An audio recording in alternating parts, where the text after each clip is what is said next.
hotel. Normally we're in the university.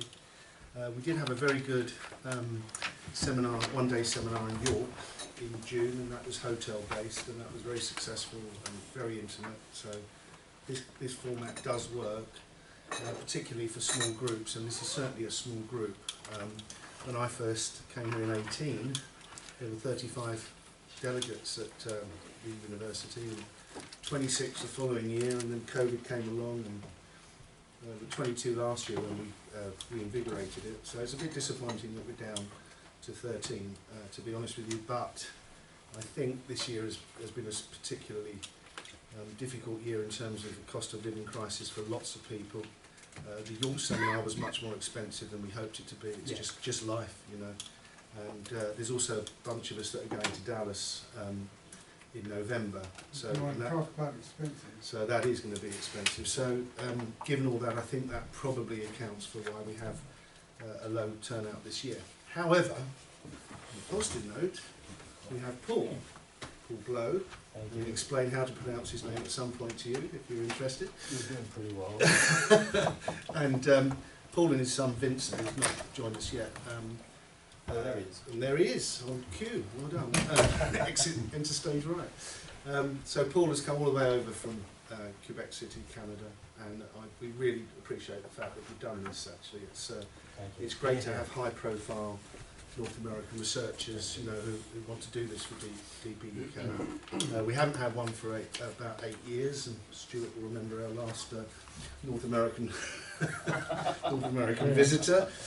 But it looks like Paul is exceeding expectations so far, and he's not going to slip down in the rankings.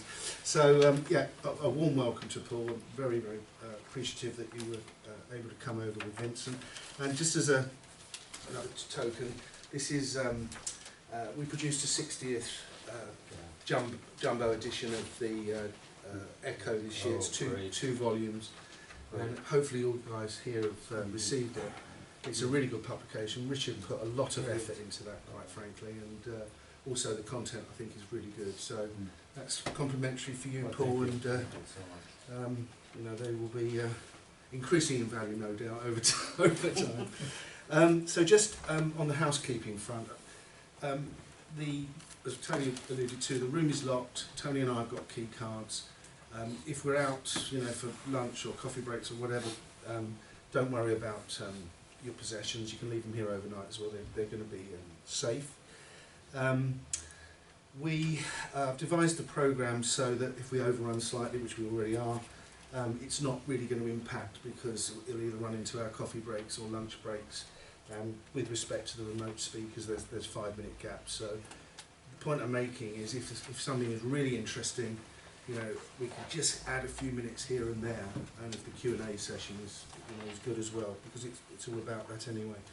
And all presentations are going to be recorded, so just be aware of that. Don't say anything you'd be ashamed of. And we'll upload them to the YouTube channel and the DPUK website. And finally, the books, which has been the bane of my life this year.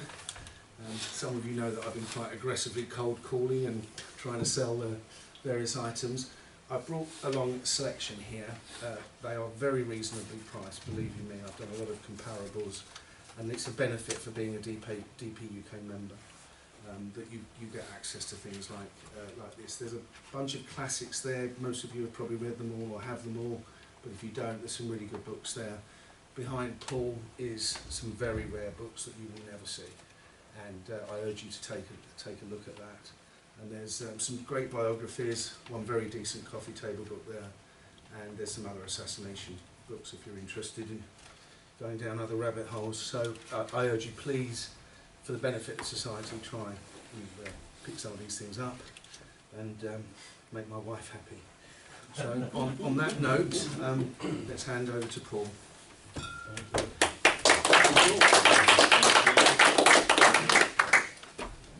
So nice to be here, especially when your neighbor is the United States of America. We've been looking, you know, Vince and I, obviously when you follow the news in the US, we were saying, hey, we're going to go to England for a bit of stability. And then after we worked out the bill yesterday, I became more worried than anything. The way that went on, I said, how are you guys ever going to negotiate Brexit if you can't get the bill right? Well, the denouement of the meal at a Turkish restaurant last night was very interesting, and it's now referred to as Westgate Gate. Anyway, all I know is I'm short 10 quid. But anyway, the other thing that got me a little bit unnerved is I decided yesterday to go to the gym, and my card wouldn't work. So I said, what the heck's going on here? So I went down to the reception, and I said, I can't get to the gym. And the person said, do we actually have one? I said, yeah, I think we do. He said, oh yeah, he says that room up there. I said, okay. Are Brits even concerned about their health these days? So the gym was even more so, because when I got in there, I said, okay, where's the equipment? And I was noticing that it was crediting me more calories lost for the same effort, for the same equipment in Canada. Does that mean you guys are out of shape and you burn calories quickly No, or something? the exercises from walking back and forth Yeah. from reception to the gym a couple of times. Then, of course, they have a water cooler but no cups, so I said, nobody even gets thirsty in here. So, anyway, I said, okay, this is going to be different. But honestly, thank you for the hospitality. I had a wonderful greeting. I stayed at Neale's place, and he showed me his pictures of his house in Italy. So we're going to try and sneak in there while he's not there. So let me get into the concept here. We're going to be launching a book between now and the 22nd. When I say we, I'll talk about the authors. It includes myself. This is a layout of the book. It's not the finished product. And the title is the JFK Assassination Chokeholds. Okay, and underneath we say that inescapably prove that there was a conspiracy. There was a conspiracy. I should know my own title. But anyway, the word chokehold comes from Malcolm Bleau. I remember him using that, and it's a word he used when he says, you know what, you can't argue your way out of this one. And I think he used it for the Betsy Wolfe administration of Oswald's files, which we'll discuss. Okay. What you're going to find in here is nothing, you won't see one thing about who we think killed Kennedy. It has nothing to do with it, the book. And strangely enough, the authors were more into that aspect. We're not trying to prove that there was a conspiracy, we're trying to figure it out. And that's where I've been for the last 10 years. But we said to ourselves last year in Dallas, what happened is we were in Dallas, a bunch of us, and one guy started asking questions. He says, do you believe the backyard photos are faked and this and that? And he said, you know what? There are about 10 chokeholds. And I said, I don't think the backyard photos are one of them. So that's, and then the arguments, the discussion ran into, he says, well, what are the chokeholds? What are the inescapable ones? And Jim DiEugenio joined the table. And I said, Jim, wouldn't you agree that Jack Ruby, that his persona and what he did would be a chokehold? And he says, yeah, I would agree with that. And then we got into the, and then we worked our way on 10 chokeholds. So this book is about those 10 chokeholds, okay, that we looked at. Now, this one.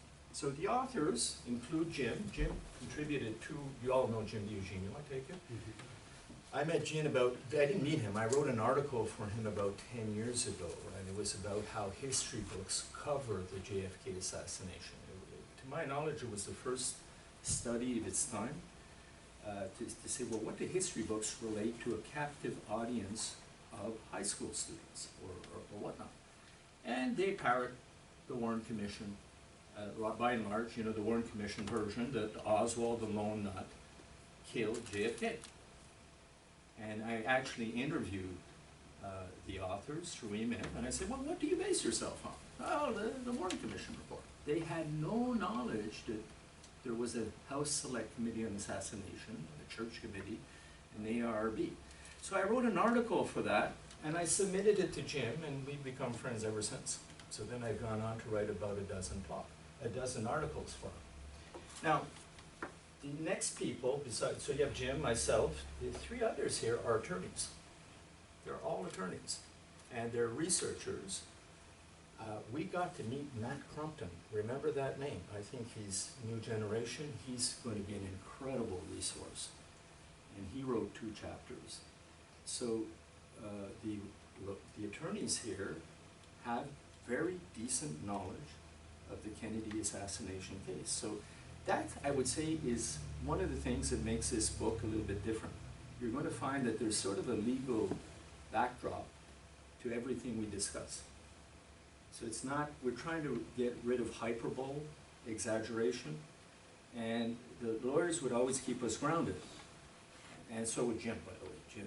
Jim would say, hey, don't put that in the book, that's been disproven, or so on and so forth. So it's an interesting mix of authors, and we've had a blast doing it. The challenge was trying to find time between our professional careers and getting this stuff, because we live far away from one another. Mark's in Florida, Matt's in Ohio, Andrew's another Canadian, he's in Hamilton, and Jim's in California. I'm in Quebec City. You can't really get more spread out than that. So we would have occasional Zoom meetings, and right now they're in a mad rush for the final quality control for a self-published book. So we hope it'll be out in about 4 or 5 weeks. And I'll probably be in Dallas presenting it too. So now, the book concept, okay, so we think that there's an interesting blend of research proficiency in here and legal soundness. So that's what we're trying to get there. The words chokehold and consilience are very important for us. What is a chokehold? For us, we wanted to get into, let's not get into anything vague. Let's get into areas that on their own, there's 10 chokeholds. If any one of them is proven correct or shown to be convincing, then you have a conspiracy out of the 10. Only one. And oftentimes within a chokehold, there are many ways to prove the chokehold. You'll find a sub-chokehold.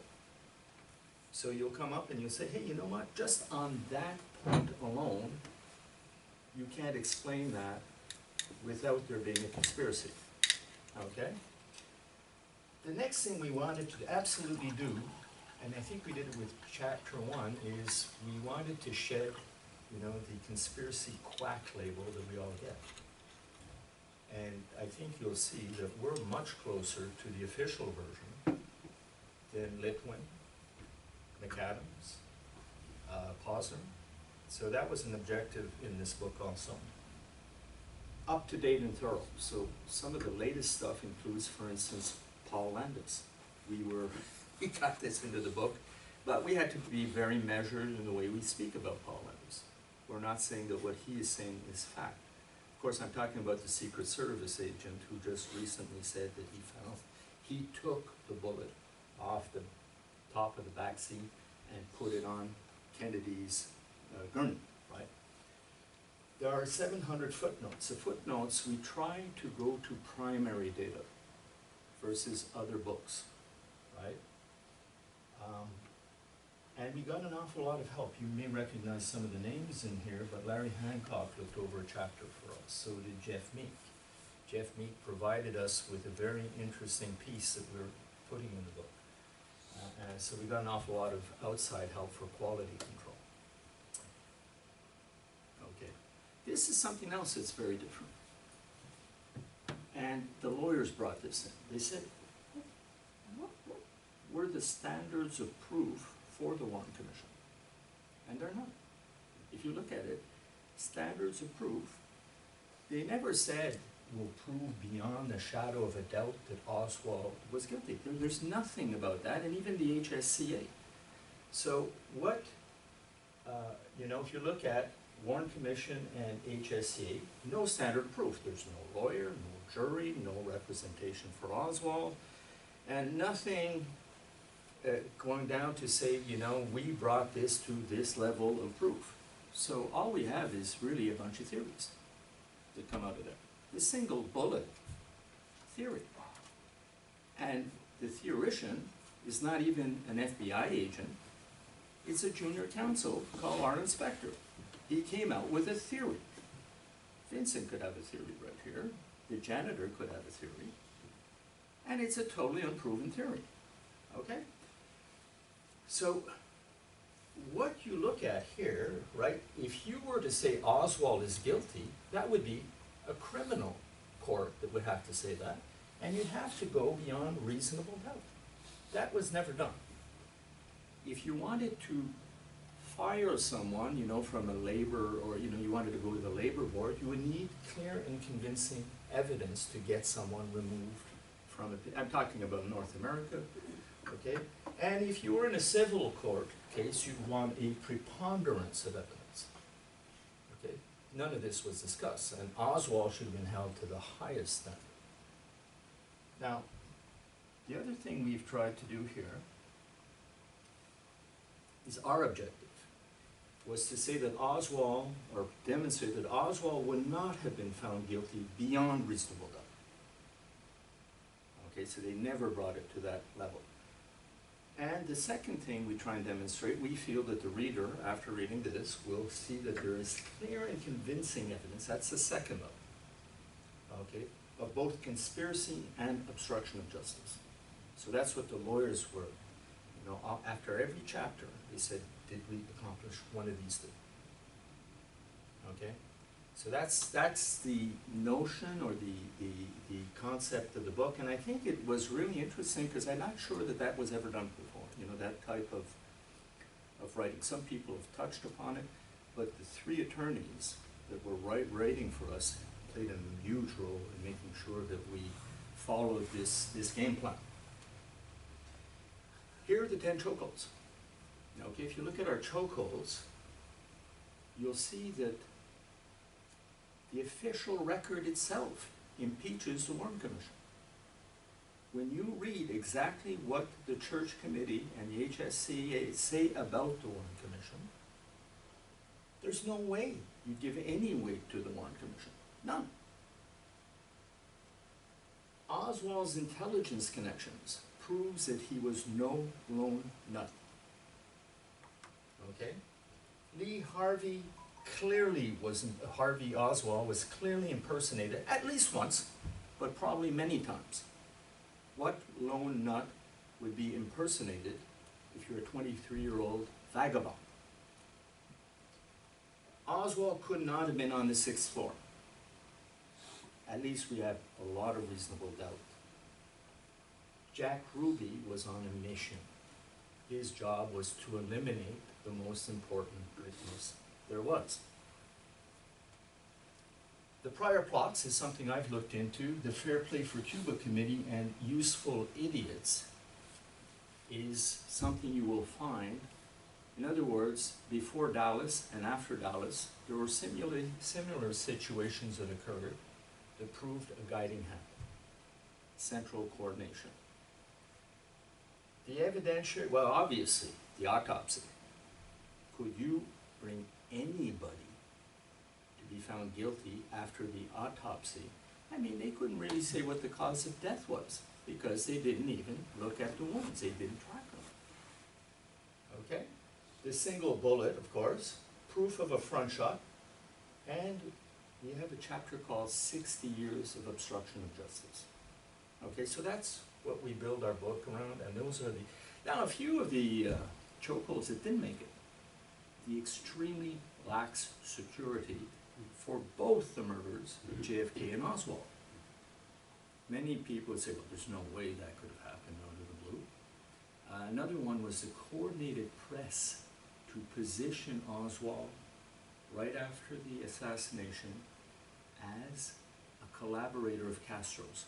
It's just too coordinated. But it didn't make our obstruction of justice. It just didn't, you know, like, not all 5 of us agreed about that. Okay. Now, chapter 1 is one that we absolutely love. Okay, I'll tell you why. We said, we're going to kick this off by showing how the 5 authors are really, you know, if you look at the documentary proof coming out of the Warren Commission, the HSCA, the Church Committee, even foreign investigations, and the 90 insiders that we talk about. What do I mean by an insider? Doctors who looked at the body, investigators, counsel on the six government investigations, and the Liberty Lobby trial. Okay, because there was one civil trial, right, that went to court. So you have records around that. Those are our sources. My source is not Jill Mellon. I mean, not that she's bad. We do have a few authors that we refer to, only when we're sure that their sources are primary documents. So the sources that we're using tend to be really primary information. And when you look at the 90 insiders, well, we'll get to that a little later. But you see, you all recognize this gentleman? Richard Schweiker. Yeah. What he said was absolutely devastating. And who was he? He's the co-chair, right, of the subcommittee for the Church Committee that looked into how well the intelligence agencies performed their jobs in the investigation. And he says it was a pack of malarkey, in so many words. Now, so chapter 1 was establishing our credibility. We want to be in front of, say, McAdams were still around today, say, well, we have Schweiker on our side. We've got Sprague on our side. We've got Robert Tannenbaum on our side. We've got these reports on our side. Who do you have on your side? And they'll have to go back to PAS or BUK, the Warren Commission.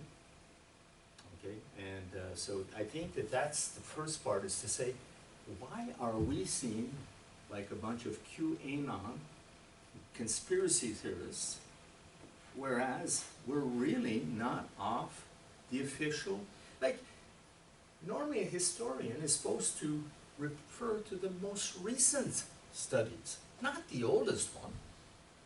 Why do you go back to 1964 when you have the HSCA, the Church Committee, the Rockefeller Commission, the Garrison, everything? They're not quoted. So it's as if Neale here was found guilty in an original trial, but on appeal, he's found innocent. But I never refer to the appeal. I say he's guilty because he was found guilty in the first trial. That's what historians are doing. Okay? This is, how many of you read this? I'm going to let you read this. This is an amazing thing that comes out of the Warren Commission report itself. Have you all read this? Okay, so that's in there. What does that mean? It means that Commissioners Russell, Boggs, and Cooper did not believe the single bullet theory. And this is the first big lie, okay, because they say, Some difference. they say something, let me see, they say, it's not necessary to any essential findings of the commission to determine just which shot hit Connolly. Bullshit. It is essential, because if it isn't the magic bullet, there's a fourth shot. So right in the Warren Commission, you have one of the biggest fallacies, okay, about the single bullet. So you read that and you say, oh, okay, you can almost be in the room right there where Russell and others say, no, we don't believe it. We heard Connolly say it wasn't the same bullet. And you're telling me it went down 40 to 60 degrees, rose 12 degrees, and then started going back down again? They had a problem and waited 1.5 seconds before Connolly showed any reaction. They didn't believe it. And it's in the Warren Commission. So that first investigation doesn't even help historians, if you really look at it. Okay? The Church Committee, look at what they write. Developed evidence which impeaches the process by which the intelligence agencies arrived at their own conclusions about the assassination. I stress the word impeaches. Okay, and they're talking about, by the way, for the Warren Commission. So it's impeached. Are we quacks because we're saying it was impeached? Okay, that's an amazing statement. And by the way, these are just singular. In the book, you're going to find dozens of statements like that. Let's go to the HSCA. They say the same thing. The Warren Commission failed to investigate adequately the possibility of a conspiracy. What more do you need? They never investigated it, or failed to investigate it adequately. And it comes from not me, not Joan Mellon, right? It's coming from the HSCA itself, and it's not out of context. But people say, oh, well, you know, you're just cherry picking the documents. We have quotes. This, I believe, is, one of them's Cooper or Boggs. This is Curry. This is Hoover. Is that Admiral Birkin? I think it is. Roger Craig. We have over 90 insiders from the investigations saying things like, you know, with all the splatter that went towards the back, I think there must have been a shot in front. Jesse Curry said that, right? What did Richard Schweiker famously say? Well, we're going to hear it. I'm going to let you hear him say three things that are amazing. So when you listen to what James Young, you know who James Young is? Okay? He was one of the White House physicians. He sent two of his aides to the limousine. They came back with another bullet. A little one with a bent tip. And then when he tried to ask Gerald Ford, he says, well, what happened to that bullet? Ford refused to answer. Okay, so that's a fourth or fifth bullet, or sixth. And then you throw in Paul Landis with his bullet, and you know, it's just going nuts. Gerald Ford. You all heard the story about what Gerald Ford did with Giscard d'Estaing. Is Giscard d'Estaing lying when he says that he was in a car with Gerald Ford, and Gerald Ford told him? It was a conspiracy, but we just never figured out the nature of it, or something to that effect. And, you know, the other famous thing Gerald Ford admitted to is raising, right, the bullet from the back to the lower neck. Thank you. That's what we need in our commissioners, is to give us accuracy like that. Kind of makes a big difference, right? So we have in the book, now this is the Warren Commission. It didn't get better for the other ones. We have comments from people from the Garrison Church. Wendell Roach. Do you all know that story? Wendell Roach was an INS, Immigration and Naturalization Services. He said, oh yeah, we used to see Oswald enter that building with David Ferry and his nuts all the time. He told that to Paul Wallach. Sound like the lone nut, you know? Sounds like Garrison may have had a point on a few things, right? And it doesn't get better with the Liberty Lobby and the ARB. I mean, the ARB, if you look, listen to Doug Horn. Oh my God. Does he ever torch, you know, the previous, he's kind of important, right? 2 and 9, gun. 2 and 9. This guy here, Samoluk. I was so happy to hear him in JFK Revisited. He's the one who said the ARB destroyed all the travel files around JFK's motorcades. All those files were destroyed. And that interests me because during those travels, there were attempts on his life. And the information about the attempts on his life are very similar to situations that occurred afterwards. So here are some statement samples, okay? Jesse Curry, think he knows something? By the direction of the blood and the brains of the president from one of the shots, it just seems it would have to be fired from the front. Okay, now who's Jesse Curry? He's the chief of the Dallas Police Force. He was in the motorcade. I mean, saying something like that's got to carry a bit of weight, right? James Seibert, or Seibert. These are 2 FBI, him and O'Neill. They were in the autopsy room. They looked at the wounds up close. And what they saw, basically they said that wound was too low in the back for it to exit the throat. They said that, but they weren't questioned. They were left aside because Spectre did not like what they would have had to say. And that was classified for a long time. It only became declassified much later. Okay, now we'll look at I'm gonna have my Neale help me here. This is the person I find the most devastating.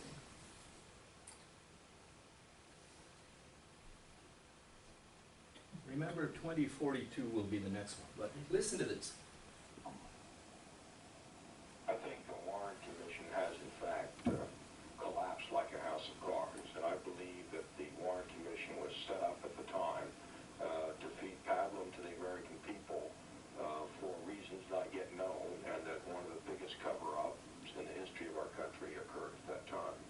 Senator Schweiker's views are based on his official investment. 2042 would be the next one, but you may want to refer back to the slide, Neale, just so I get the time right. If you go back to it.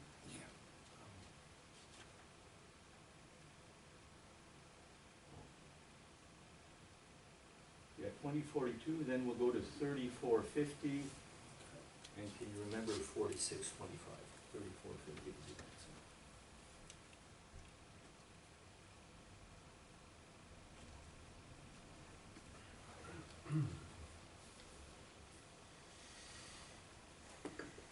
Adverts coming back. Job done. Perfect. We'll just So suffer we the ad for a have second. a beautiful the Soviet intelligence officer. In 1962, Oswald was allowed to leave Russia for the United States. The defector was allowed back into the country with no hostile reception. Richard Sprague was the director of the House Assassination Committee at its formation. His trip to Russia raised a number of questions that we wanted to get into. For example, when any American went to Russia and renounced his American citizenship and subsequently changed his mind and wanted to come back to this country, upon returning to this country, there was a thorough debriefing by the CIA, with one exception, as far as we could ascertain, Oswald. The key is, why did they let him bring a Russian-born wipeout contrary to present Russian policy? He had to get a special dispensation from the highest levels to bring his Russian-born wipeout. That in itself says that somebody was giving Oswald highest priority, either because we had trained and sent him there and they went along and had pretended they didn't know to fake us out, or in fact they had incalcated him and sent him back here and were trying to fake us out that way. But he got a green light that no other American had gotten at that particular point in time. The CIA Deputy Director of Plans, Richard Neale, swore to the Warren Commission that the agency never had or contemplated any contact with Oswald. Sorry, was it 30 something? 34, I think, but let me just check it out. Sorry. 3450. 3450.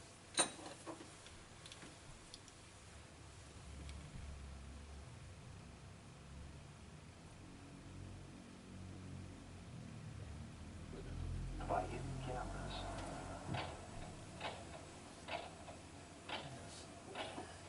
But as the record now reveals, these were the photographs which the CIA produced. And according to the CIA, they purport to show a man who identified himself as Lee Harvey Oswald entering the Cuban embassy.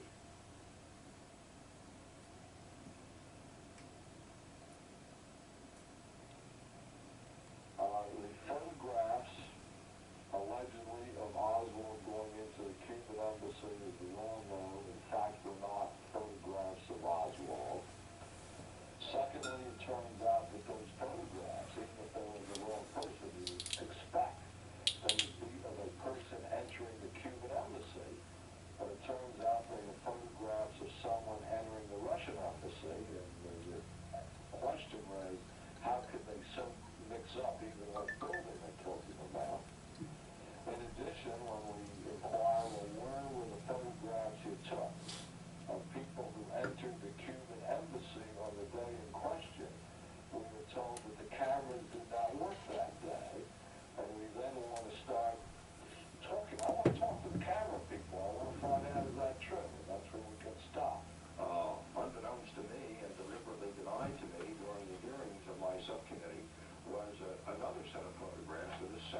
that's enough of the, thanks.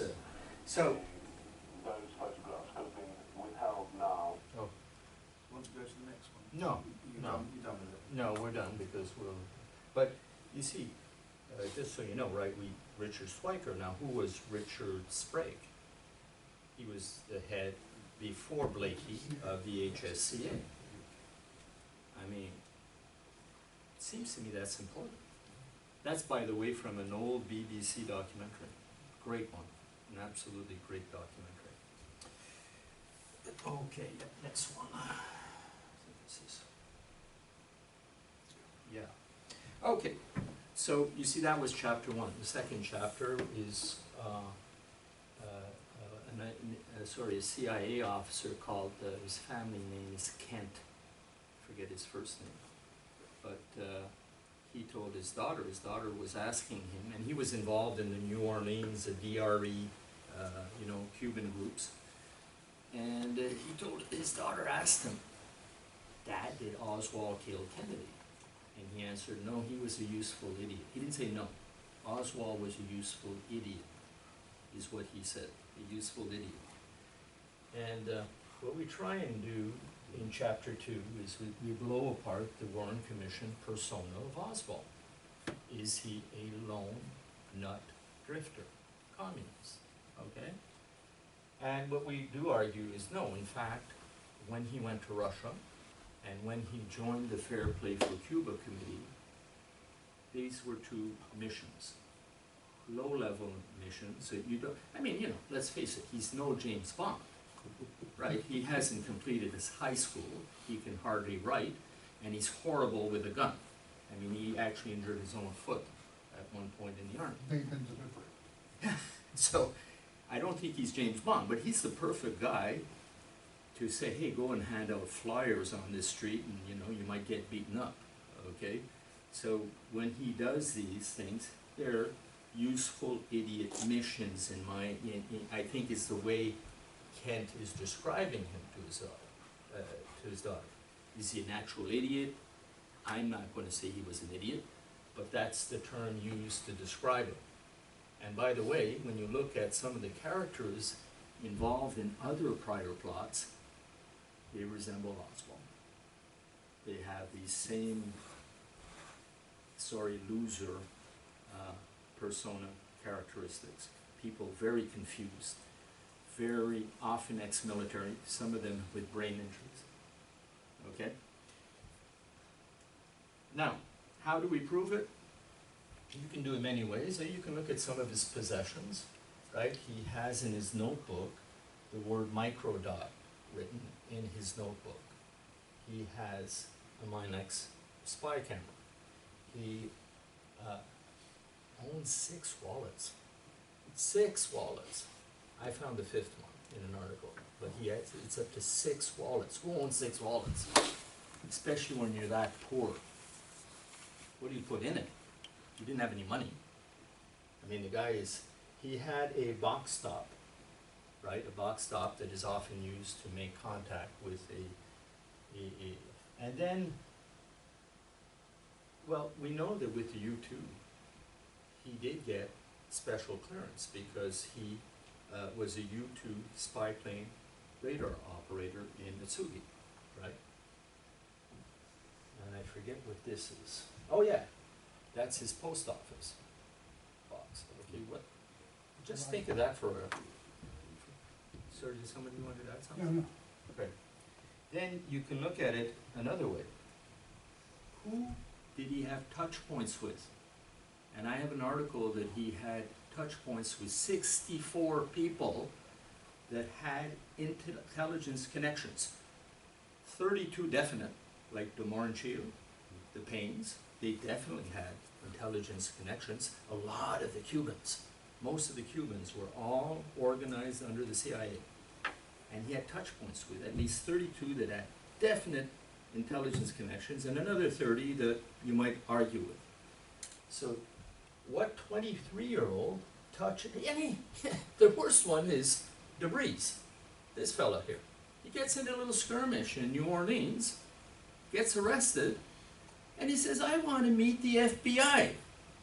The FBI, the Federal Bureau of Investigation, who sends someone, a guy called Quigley, who spends at least an hour and a half with him to discuss what? A scuffle? It's most likely a 3-hour meeting that he had. He was passing on information. Okay, so his intelligence connections and his last phone call. Okay? His last phone call, they tried to cover that one up, but it was to an intelligence officer in North Carolina. And, you know, he never made it through, but this is the guy he tried to reach, and the receptionist kept the phone number, and it was traced back to this guy. Come and tell me that he's a lone nut drifter with no connections whatsoever. The other thing that you can look at is his universe. Okay, we talked about the U-2 plane. You all know the story about 544 Camp Street, where that was located, right? You had every right-winger possible sharing space with him, and he's surrounded by the FBI, the Secret Service, O&I, and all those buildings. It's a hell of a place for a communist to set up shop, okay? He of course goes to Mexico City, which is an entry route for people that want to go into Cuba. And of course, he's right in David Atlee Phillips's neck of the woods, somebody he touches points with often, very often. I mean, international trademark. That place is loaded with espionage companies, loaded with them, okay? And he's handing it out right in front of Clay Shaw's.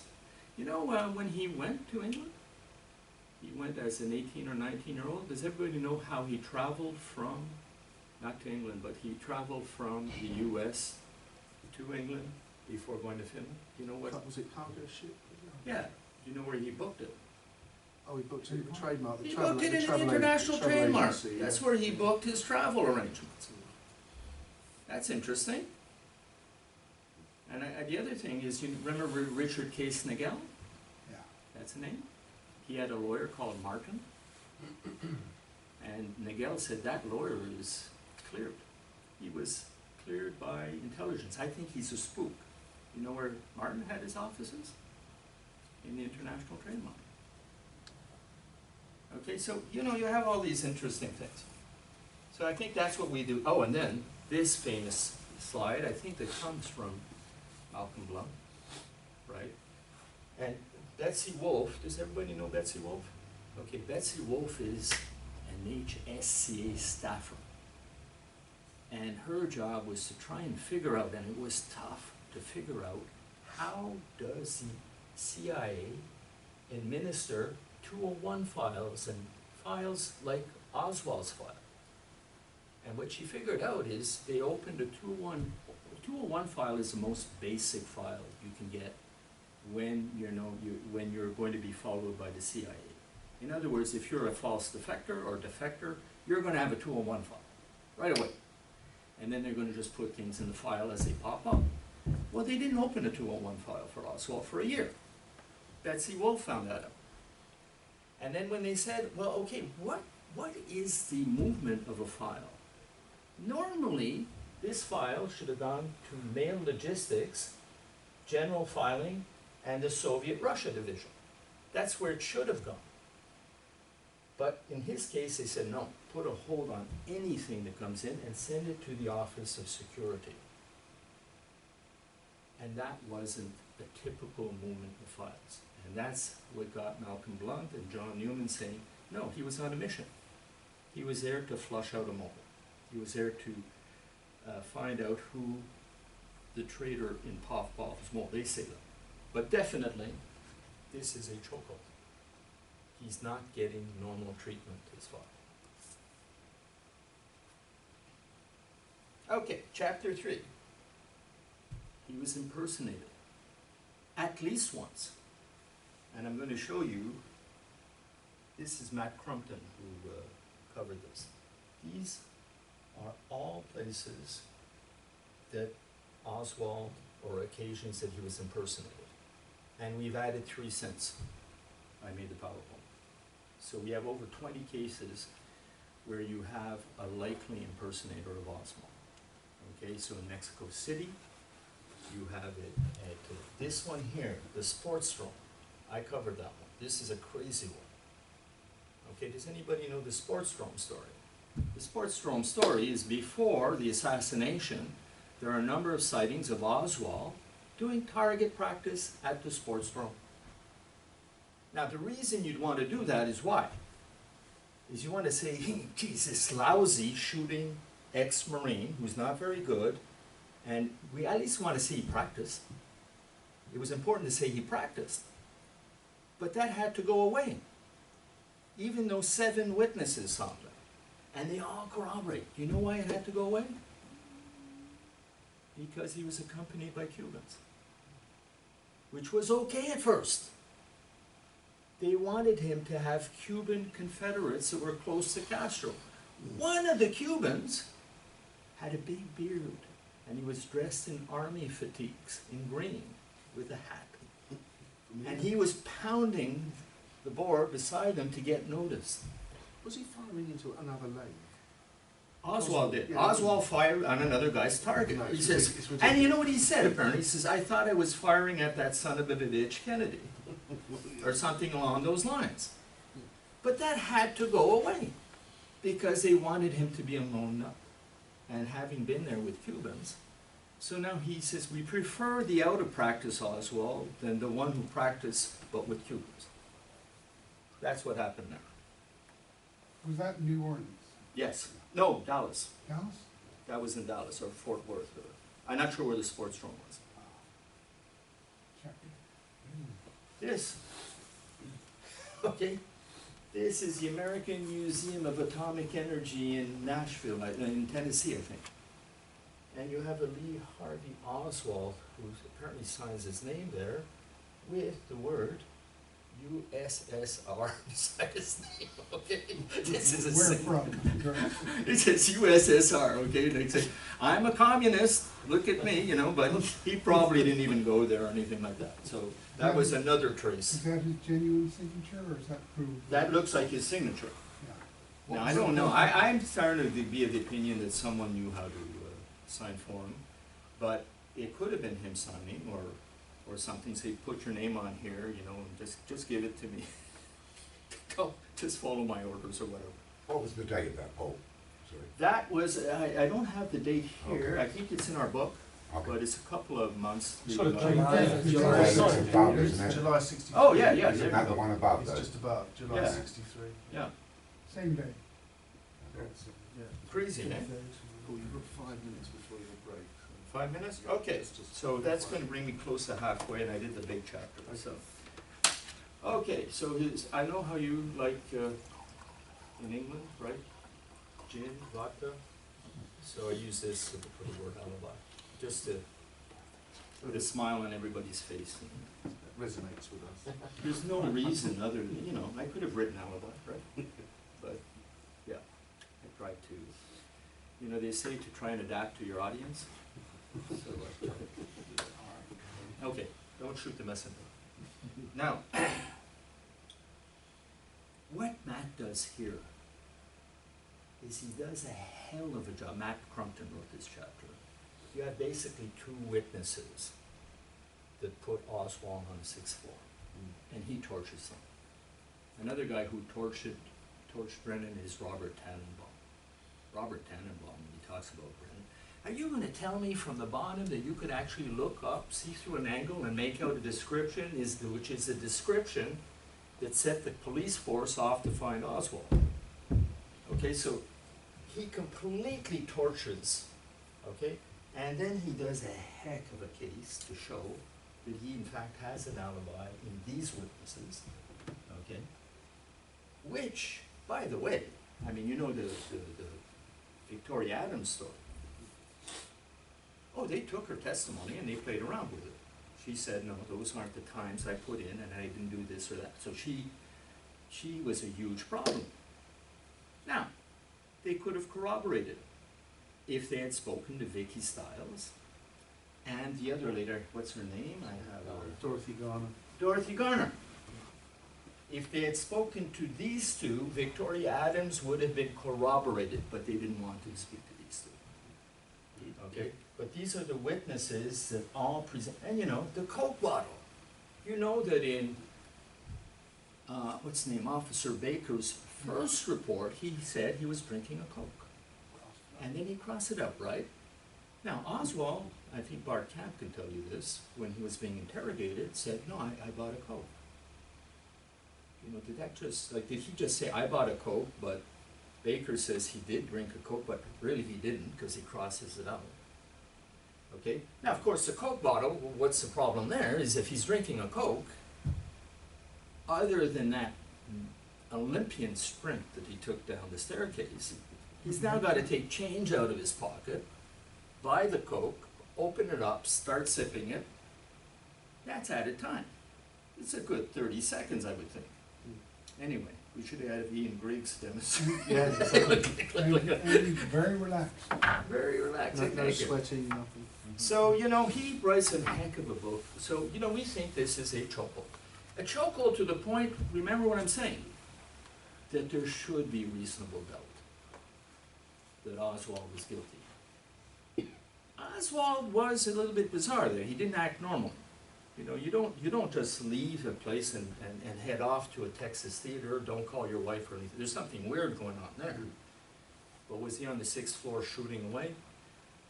There's matter for reasonable doubt. Jack Ruby, should we save him for after the break? Yes, we said. Yeah, Or do I have time for him? I'll go for it. Go for it. It's a bit longer. All right then. We'll keep him for later. Is there any questions? We've got a couple of minutes. Any questions? You have a few questions, or you want to save them for? I just want to quickly ask you about the BBC documentary. Yes. Do you know what the name of the documentary was? If you can I think if you go on the Google, you know, like if you okay. go on the Google, you'll see it. You'll see the hyperlink, and it'll take you to the name of the documentary. Was it the 1978? I think so. I think I got so excited by seeing that I actually contacted the television people and went over and viewed it at their studios.